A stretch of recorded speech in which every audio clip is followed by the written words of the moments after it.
Hi, this is Soussan coming at you live. Well, not live, this is YouTube, but here I am in the second video series of tips and tricks where I'm going to show you something else, and this one is a pretty simple thing on the surface, but not always done very well, and that's tuning a bass. You want to make sure that after you've strung your bass and stretched the strings like we did in the last episode, that you get in tune. And so here's my bass, which I've sort of got in tune by ear. Fortunately, I'm blessed with perfect pitch, so I know where it's pretty close, but I can use one of these clip-on tuners, for example. These are great, and I'm just going to use this to put on there and to check my instrument. Just check. Oh look, it's a little bit sharp. That's okay.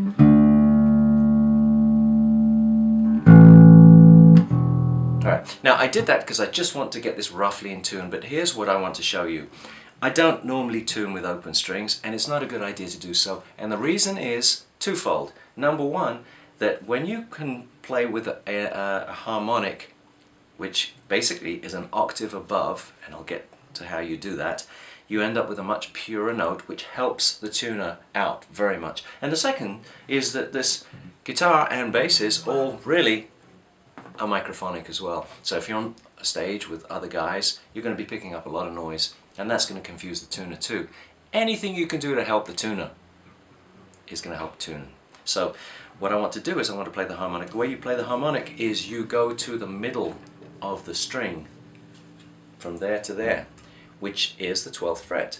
And at the 12th fret you don't press down on the 12th fret. What you do is you touch your finger on the 12th fret, and it's not between them, it's exactly on top of the 12th fret. You just touch it. You just want to stop it from vibrating at that point.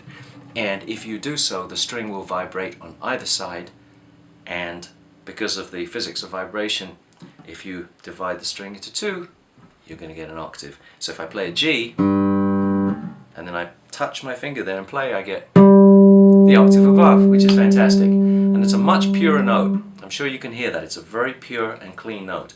And using that, I'll just make a final adjustment to my tuner. And it's important to tune up to the note. So for example, if I'm a little bit sharp and I want to tune back down, don't tune it down. Actually go down quite a bit. Harmonic. And bring it up very slowly and nicely up to the note, which is right there. Beautiful. We're going to do that for all four strings, and then we want to check the intonation of the strings with each other.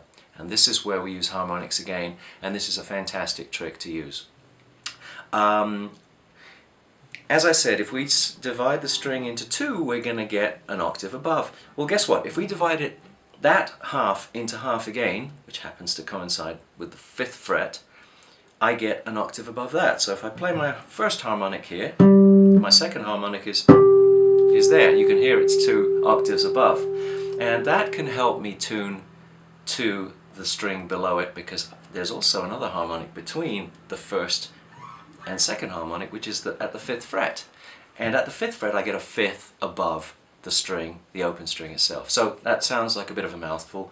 Let me illustrate it. If you go to G string, and I go to G, and I want to get the D, which is G, A, B, C, D. At the D, if I play the harmonic there, I get that same note. And so by comparing that D with that D, effectively making a 5th shape, but using the harmonics and plucking them both at the same time, I can compare the strings. Now, so that you can hear this well, I'm going to do this on the lower strings. I'm going to do this on the A. It's the same pattern. So I'm going to play the A first harmonic, and on the D string I'm going to play the A, which will be the 5th above D, there, and I'm going to compare them together, and I'm going to put this out of tune so you can hear it. And there's a beating. As I tune up, the beating will slowly stop, and then it'll start again as it gets further and further out. So we'll try that.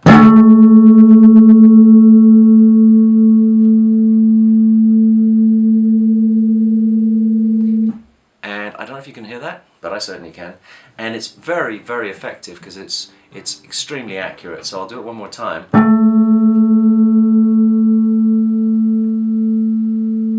point at which it stops beating, I know that these two strings are perfectly in tune.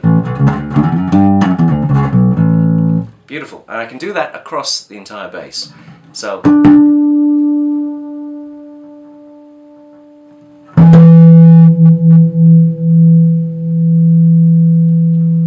very quick.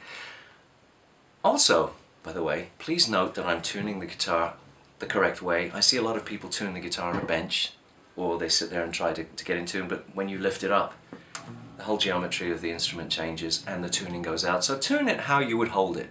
That's another very important point. Now what's great about this harmonic technique that I showed you is it's so, that pulsating, that vibration is so evident that you can actually feel it even if your amp is turned down.